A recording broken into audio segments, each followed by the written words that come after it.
name is Manpreet Kaur and welcome to our channel. In today's class, we are going to start with les choses, which is the subjects in French. So, this is je, which is I. The pronunciation is this, je. This is tu, which is you. This is il, which is he. This is she, which is elle. This is nous, which is we. This is vous, which is you.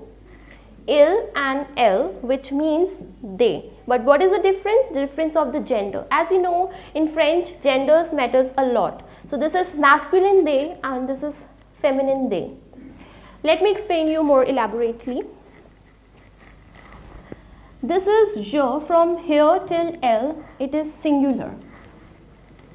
From nous till elle, it is all plural. So je means I, which is the first person singular. Tu means you, which is the second person singular.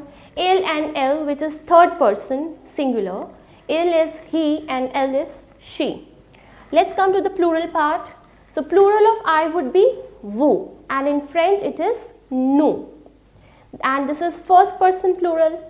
Second person plural is of tu is vous. Then ils and elle, which is they for masculine, third person plural, they for feminine, third person plural. So this is les choses, the subjects in French, the most important topic, because if you don't know these subjects, you can't frame the sentences. So I hope you enjoyed this video. Thank you for watching till end, and do share this video with your near and dear ones. Do like our channel and subscribe it.